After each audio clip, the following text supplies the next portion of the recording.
बाळासाहेबांच्या तमाम शिवसैनिकांना तुमच्या ह्या अनिश गाढवेचा, बाळासाहेबांच्या या कडवट शिवसैनिकाचा मानाचा जय महाराष्ट्र. शिवसैनिकांनो, अजूनही शिवसेना एक वादळ आपल्या हक्काच्या या माध्यमाला सबस्क्राईब करायचं राहून गेलं असेल. तुम्ही अजूनही सबस्क्राईब केलं नसाल तर तुम्हा सर्व शिवसैनिकांना पुन्हा एकदा कळकळीची विनंती. आता ताबडतोब शिवसेना एक वादळ आपण सर्वांनी लाखोंच्या संख्येने सबस्क्राईब ठेवा. उभ्या महाराष्ट्रात तुमच्या माझ्या शिवसेनेच्या ज्वलंत विचारांना पोहोचवणाऱ्या या माध्यमाला आपण सर्वांनी मिळून मोठं करा ही नम्र विनंती करतो.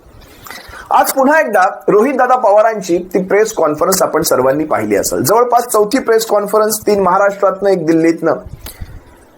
मला वाईट ह्या गोष्टीचं वाटतं, रोहितदादांच्या धडपडीला, त्यांच्या त्या प्रयत्नांना मानाचा जय महाराष्ट्र.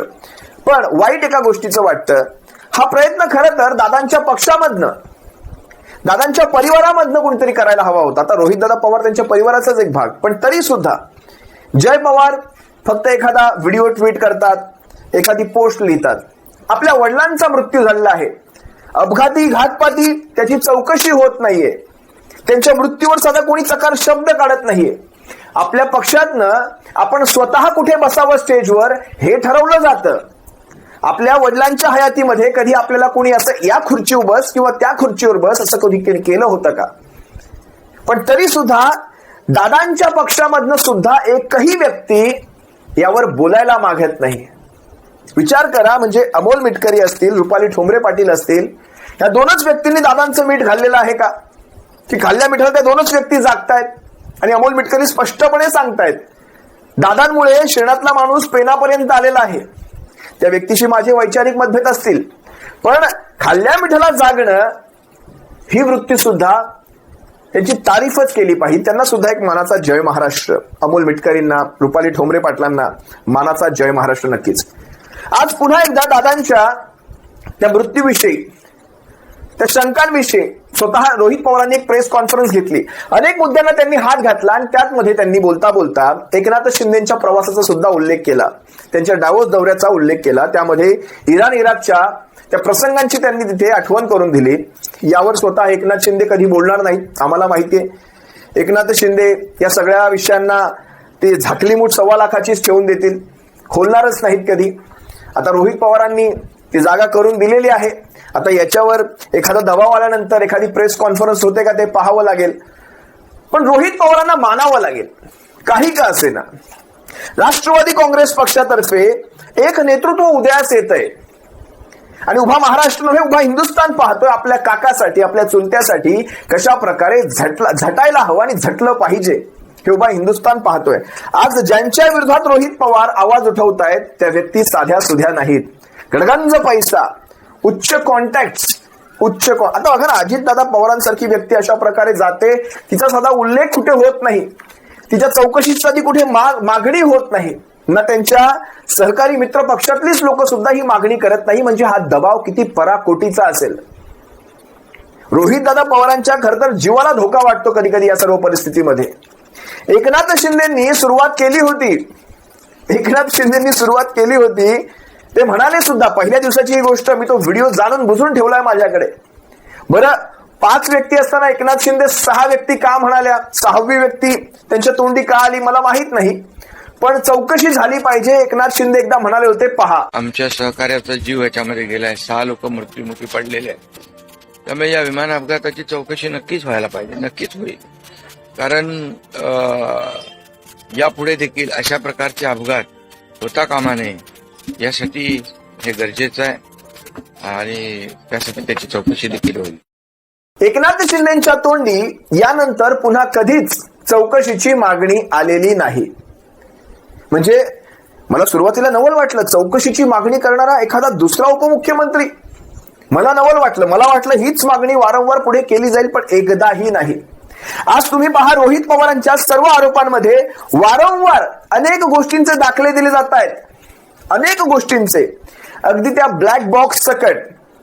म्हणजे आजवर एवढे अपघात झाले विमानांचे, विमानांचा पार जळून कोळसा, आपण ब्लॅक बॉक्स सही सलामत होते. इथे विमानाचे अवशेष, विमानातली कागदपत्र सगळं सही सलामत, ब्लॅक बॉक्स मात्र तेवढा खराब झाला. ज्या ज्या गोष्टींमधनं गूढ बाहेर येऊ शकतं त्या सर्व गोष्टी इथे गायब करण्यात आल्या. अगदी रेकॉर्ड बदलले गेले, अगदी ग्रुप बदलले गेले, अगदी त्यांचे रेकॉर्डिंग, चॅट सगळं बदललं गेलं, हटवलं गेलं वेब पोर्टल्सवरनं. या सगळ्या गोष्टी आता मी ती सगळी प्रेस कॉन्फरन्स काही तुम्हाला इथे दाखवणार नाही, पण सगळं DGCA पासून जी इन्व्हेस्टिगेशन संस्था आहे AAIB या सर्वांवर त्यांनी प्रश्नचिन्ह निर्माण केलं. VSR कंपनीचा तो मालक आणि मालकाचा तो मुलगा म्हणजे रोहित, मला वाटतं त्याचं जे काही आडनाव असेल ते रोहित सिंग, हा रोहित सिंग एका वैमानिकाच्या बाजूला बसून कॉकपिटवर बॅग घेऊन झोपलेला आहे. हा व्हिडिओ जय पवारांनी काल परवा मला वाटतं ज्यावेळेस ट्विट केला, इंस्टाग्रामवर सुद्धा टाकला तो. मला खरं तर जास्त अपेक्षा आहेत. आपण काय ट्विट करताय, आपण काय इंस्टाग्रामवर टाकताय, आपण प्रेस कॉन्फरन्स घ्यायला हव्यात, आपण पत्रकारांच्या समोर या सगळ्या गोष्टींना घेऊन गेलं पाहिजे. आपल्यातर्फे याच्याबद्दल एखादी इन्व्हेस्टिगेशन स्वतः चालू झाली पाहिजे, तक्रारी दाखल झाल्या पाहिजेत आपल्यातर्फे. आपण त्यांचे सुपुत्र आहात, आपल्या बापाचा मृत्यू झालेला आहे आणि आपण ह्या अशा प्रकारचे व्हिडिओ काय ट्विट करताय. स्वतः आपल्या पक्षातल्या नेत्यांना खरंच या सगळ्याची किती चौकशी व्हावी, ही किती स्वतःच्या मनातून इच्छा आहे. काल रोहित पवारांनी अगदी योग्य प्रश्न विचारला. म्हणजे खरं पाहायला गेलं तर प्रफुल्ल पटेल हे या सगळ्यामध्ये मास्टर आहेत, म्हणजे त्यांना ह्या सगळ्याची चांगली जाणकारी आहे, एव्हिएशन मधला त्यांचा अनुभव आहे.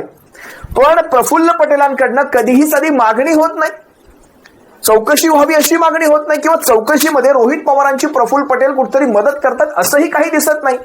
मग ही चौकशी न व्हावी ही तुमच्या वरिष्ठ नेत्यांची इच्छा आहे का, की ही चौकशी जलद गतीने पुढे जाऊच नाही ही तुमच्या वरिष्ठ नेत्यांची इच्छा आहे?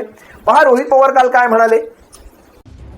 एक मोठी बातमी, तपास पुढे जाऊ नये असं दादांच्या पक्षातल्या नेत्यांना वाटतंय असा सवाल उपस्थित करण्यात आलाय आमदार रोहित पवार यांच्याकडनं. तपास योग्य दिशेनं जाऊ नये असं काही नेत्यांना वाटतंय असं विधान रोहित पवार यांचं. त्यामुळे रोहित पवार यांचा नेमका रोख कोणाकडे, आमदार रोहित पवार यांच्याकडनं काही सवाल उपस्थित करण्यात आले. बघूयात ते काय म्हणाले. सुशांत सिंगचं मी सांगितलं 2 दिवसात सीबीआयला दिलं. दादांचा 8वा दिवस विनंती करून त्यांच्या पक्षाने सुद्धा, मग त्यांच्या पक्षातल्याच काही नेत्यांना हे इन्व्हेस्टिगेशन योग्य दिशेने जाऊ नये असं वाटतंय का, असाही प्रश्न आता पडायला लागला. त्यांच्याकडनं कुठंच तिथं फॉलोअप केला जात नाही. जे आपापल्या लेवलला प्रयत्न करतोय, त्यानंतर इतरही त्यांचे पदाधिकारी कार्यकर्ते आमदार प्रयत्न करतायत, पण मग काही प्रमाणात काही लोकांना हे इन्व्हेस्टिगेशन हे न्याय लेवलला, नाही तर दादांना न्याय मिळावा अशी भूमिका कदाचित त्यांची तिथं नसावी, म्हणून इन्व्हेस्टिगेशन पुढे जात नाही असं आपलं त्या ठिकाणी. कुठेतरी रोहित पवारांचे हे आरोप मला कुठेतरी सत्य वाटायला लागलेले आहेत. कारण काल परवाचीच घटना पहा ना, ज्यावेळेस राष्ट्रवादी काँग्रेस पक्षाच्या राष्ट्रीय कार्यकारिणीची बैठक झाली, ज्यामध्ये सुनेत्राताई पवारांना राष्ट्रीय अध्यक्ष म्हणून घोषित करायचं होतं, त्यासाठी ती बैठक लावली गेली होती. त्या बैठकीमध्ये म्हणजे खरं तर राष्ट्रीय अध्यक्ष हा राष्ट्रीय कार्याध्यक्षांची आणि राष्ट्रीय अध्यक्ष हा राष्ट्रीय प्रदेशाध्यक्षांची घोषणा करत असतो. यासाठी ती बैठक होती, ते राष्ट्रीय अध्यक्ष ठरवायचा होता. त्या बैठकीमध्ये त्यांचं राष्ट्रीय अध्यक्ष पदासोबत स्वतःचं राष्ट्रीय कार्याध्यक्ष प्रफुल्ल पटेलांना आणि प्रदेशाध्यक्ष पद हे तटकरेंना याच्याही स्वतःच्याच घोषणा करून घेतल्या. हे लाभार्थी नेमके कोण आहेत हे काही वेगळं सांगायची गरज आहे का तुम्हाला, की स्पष्ट नावं घ्यायला पाहिजेत? याच्यामध्ये लाभार्थी नेमकं कोण आहे? अजितदादांच्या जाण्यानंतर सगळ्यात जास्त लाभ कोणाला झाला, हा जर प्रश्न तुम्ही भर मीडियावर एखादा सर्वे रोल आउट जर केलात ना, तुम्हाला कोणीही सांगेल. अगदी काल परवाचीच ही बातमी पहा जरा काय घडलं. राष्ट्रवादी काँग्रेस पक्षाच्या राष्ट्रीय कार्यकारिणीच्या बैठकीत प्रदेशाध्यक्ष पदाची निवड ही चुकीची आहे, सूत्रांकडून ही माहिती मिळतेय. राष्ट्रीय कार्यकारिणीच्या बैठकीत फक्त राष्ट्रीय अध्यक्षपदाच्या निवडीच्या संदर्भात निर्णय घेण्याचा अधिकार होता, पण याच बैठकीत राष्ट्रीय कार्याध्यक्ष आणि प्रदेशाध्यक्ष निवड ही करण्यात आली, जी चुकीची आहे असा सूर आता आळवला जातोय. या बैठकीमध्ये मात्र सुनील तटकरे आणि प्रफुल्ल पटेल यांनी स्वतःची निवड केल्यानं पक्षातील एक गट नाराज असल्याची चर्चा आहे. राष्ट्रवादी काँग्रेस पक्षाच्या राष्ट्रीय अध्यक्षांना पक्षाचे कार्यकारी अध्यक्ष आणि प्रदेशाध्यक्ष निवडण्याचे अधिकार आहेत का, हा सवाल आता या निवडीनंतर उपस्थित होतोय. सूत्रांनी दिलेल्या माहितीनुसार राष्ट्रीय कार्यकारिणीच्या बैठकीत ज्या काही घडामोडी घडल्या आणि प्रदेशाध्यक्षपदाची निवड झाली, या सगळ्या संदर्भात दादांच्या राष्ट्रवादीत एक गट नाराज असल्याची बातमी आता समोर येते। तटकरे आणि प्रफुल्ल पटेल यांनी स्वतःची निवड केल्यानं हा गट नाराज असल्याचं म्हटलं जात आहे। सुनेत्रा पवार यांना प्रदेशाध्यक्ष हे निवडण्याची सुद्धा मुभा नाही का, अशी चर्चा आता या निमित्तानं सुरू झाली आहे। अधिक माहिती घेऊया आपल्या प्रतिनिधी मीनाक्षी म्हात्रे यांच्याकडून। मीनाक्षी, दादांच्या राष्ट्रवादीत प्रचंड नाराजी उफाळताना दिसते ये न केना प्रकारानं।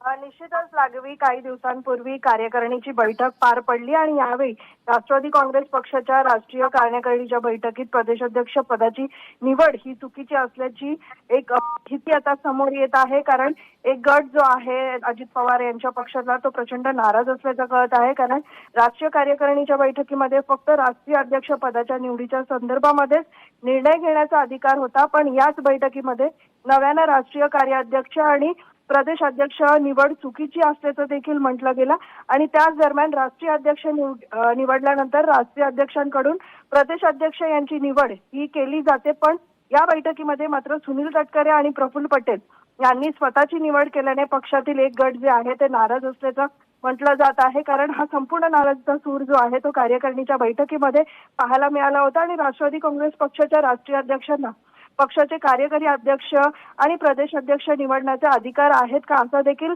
यावेळी सवाल जो आहे तो उपस्थित केला होता। आणि त्यानंतर या सगळ्याच निवडीनंतर हा एक प्रश्न आता सध्या उपस्थित होत आहे। कारण प्रदेश अध्यक्ष सुनील तटकरे सध्या आहेत आणि कार्याध्यक्ष म्हणतात प्रफुल्ल पटेल आहेत। त्यामुळे एक गट जो आहे अजित पवार यांच्या पक्षातील तो प्रचंड नाराज असल्याचं सांगितलं जात आहे। अजितदादांच्या जाण्यानंतर त्यांच्या परिवाराने काय गमावलं, तुम्हाला पाहायचं असेल तर हा व्हिडिओ वारंवार पहा। प्रत्येक वेळी तुम्हाला जाणवेल त्या जय पवारांचा चेहरा पहा, कसे बसतायत, कसं उठवलं जातंय, कसं पुढे आणलं जातंय, कशा प्रकारे त्यांनी कुठे बसावं हे ठरवलं जातंय। आजवर दादांच्या हयातीमध्ये अशी कोणाची हिंमत झाली असती का?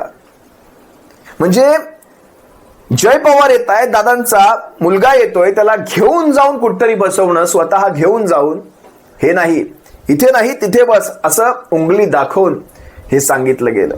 पहा हा व्हिडिओ।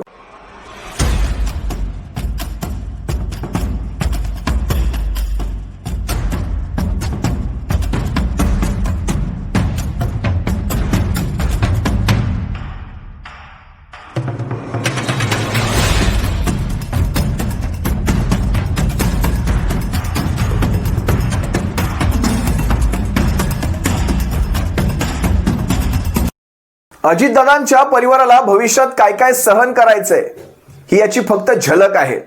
त्या दिवशी तुम्ही पाहिलात, सुनेत्राताईंना प्रेस समोर बोलण्यास मज्जाव करण्यात आला। आम्ही बोलतो प्रेस समोर, आपण सर्वांनी पाहिलात। हे सगळं असं पाहत असताना ज्यावेळेस रोहित पवारांच्या त्या प्रेस कॉन्फरन्सेस नजरेस पडतात, खरं तर त्यांच्यासाठी आपण प्रार्थनाच करूयात, त्यांच्या ह्या लढ्याला यश यावं। पण मला तो डायलॉग आठवतो, देव 2 वेळा हसतो, देव फक्त 2 वेळा हसतो।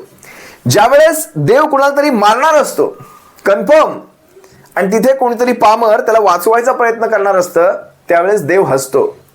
आणि उलट दुसऱ्यांदा देव तेव्हा हसतो ज्यावेळेस देवाला कुणाला तरी मारायचं असतं आणि त्यावेळेस कोणीतरी पामर त्याला वाचवायचा प्रयत्न करत असतं, त्यावेळेसही देव हसतो। या कहाणीतला देव मात्र वेगळा आहे, आपल्या कहाणीतला देव हा वेगळा आहे। ह्या देवाच्या मनातच नाहीये रोहित पवारांच्या त्या सगळ्या कार्याला यश यावं, रोहित पवारांचं ती धडपड, ते सगळे आरोप, ते सगळे पुरावे कुठेतरी अंतिम ध्येयापर्यंत पोहोचावेत आणि कुठतरी या सगळ्याची चौकशी व्हावी, हे देवाच्या मनात नाहीये, देवाच्या मनात नाहीये। त्यामुळे रोहित पवारांची ही धडपड खरंच कुठपर्यंत जाईल मला माहित नाही, कारण न्याय व्यवस्था, प्रशासन सर्वांनी कानावर हात ठेवले, डोळ्यांवर हात ठेवलेले आहेत, काही कोणाला दिसत नाही। किती आरोप केले सांगा ना, अगदी ते वाय.एस.आर. रेड्डींचं पहा। वाय.एस.आर. रेड्डींचा ज्या वेळेस दक्षिणेत मृत्यू झाला होता अशाच विमान अपघातामध्ये, त्याच वेळेस सांगितलं होतं, एक नियम झाला होता त्यागी कमिशनचा की व्हिजिबिलिटी नसताना, म्हणजे सर्वसामान्य आणि व्हीआयपी कुणालाही ती व्हिजिबिलिटी नसताना विमान उड्डाणाची परवानगीच मिळू नये। मग आपण कुठल्या नियमांचं पालन करतो? ज्या विमानाला म्हणजे 5000 तासांची त्याची ती इंजिनाची क्षमता, त्यानंतर त्याला बाद करायचं असतं, ते 8000 तासांवर उडत होतं, ज्यात अजितदादा स्वतः बसले होते। कोण नियम पाळतं, कुठले नियम? डीजीसीएच्या अनेक नियमांना फाट्यावर मारलेला आहे, अनेक नियमांना. अगदी डॉक्युमेंट्स मध्ये सुद्धा बदल केलेले आहेत. ब्लॅक बॉक्स पासून सगळ्या गोष्टींमध्ये साशंकता आहे. इतके अपघात झाले आजवर, इतके अपघात मोठमोठे, ज्यात कोळसे झाले, कोळसे, सगळ्याचे कोळसे, पण ब्लॅक बॉक्स सही सलामत होता. इथे विमानाचे अवशेष सापडले, पेपर सुद्धा जळाले नाहीत, तिथे ब्लॅक बॉक्स मात्र जळून जातो. अगदी झाडाला विमान ठोकल्याचं दाखवतात. त्या आसपास झुडपं नव्हती, झुडपं, तिथे झाडाला झटका लागला म्हणतात. हे डीजीसीएला आणि VSR ह्या कंपनीला हे जे रोहित पवार प्रश्न विचारतायत याच्यावर उत्तर डीजीसीए किंवा VSR ही जी कंपनी आहे हे न देता याच्यावर उत्तर भारतीय जनता पक्षाकडनं काही माणसं देतात. त्याच वेळेस कळतं नेमकं हे झोंबतंय कुणाला. हे काही वेगळं सांगायची गरज नाही. अनेक प्रश्न आज त्यांनी विचारले. मी काही ते प्रश्न इथे तुम्हा सर्वांसमोर घेत नाही, तुम्ही त्यांची प्रेस कॉन्फरन्स जाऊन पहा. माझा सवाल हा आहे, इथे त्यांच्या प्रश्नांना मी इथे पुन्हा तुम्हा सर्वांसमोर आणणार नाही, पण माझा सवाल हा आहे की हे सगळं अजितदादांच्या पक्षातनं, अजितदादांच्या घरामधनं किंवा त्यांच्या मित्र पक्षातनं एकही मायचा लाल पुढे येऊन का करत नाही? का त्यांना वाटत नाही की अजितदादांच्या या मृत्यूची चौकशी व्हावी? एकही, म्हणजे एकानेही येऊ नये, रुपाली ठोंबरे पाटील किंवा अमोल मिटकरी या दोघांच्या व्यतिरिक्त. आणि याची किंमत या दोघांनाही मोजावी लागणार आहे. अमोल मिटकरींना भविष्यातली आपली आमदारकी गमवावी लागणार आहे, कारण त्यांना त्यांच्याच पक्षातनं अनेक जण प्रश्न विचारतात. तू का एवढे प्रश्न विचारतोस? काल परवाच्या त्यांच्या एका मुलाखतीमध्ये त्यांनी स्पष्टपणे सांगितलंय की मला असे प्रश्न विचारले जातात, तू का एवढे प्रश्न विचारतोस? असो तरी सुद्धा हे जे काही चाललंय, भविष्यात महाराष्ट्राचं राजकारण तुम्हाला काय काय घाणेरडे दिवस दाखवणार आहे ही सुरुवात झालेली आहे. पक्ष फोडाफोड्या हे सगळं चिरीमिरी आहे. आता रक्तरंजित राजकारणाला सुरुवात झाली आहे, खुनशी राजकारणाला सुरुवात झाली आहे. ते राजकारण तुम्हाला काय काय दाखवेल तुम्हाला पाहायला मिळेलच. तुर्तास तुम्हा सर्वांची रजा घेतो. सप्रेम जय महाराष्ट्र. काळजी घ्या.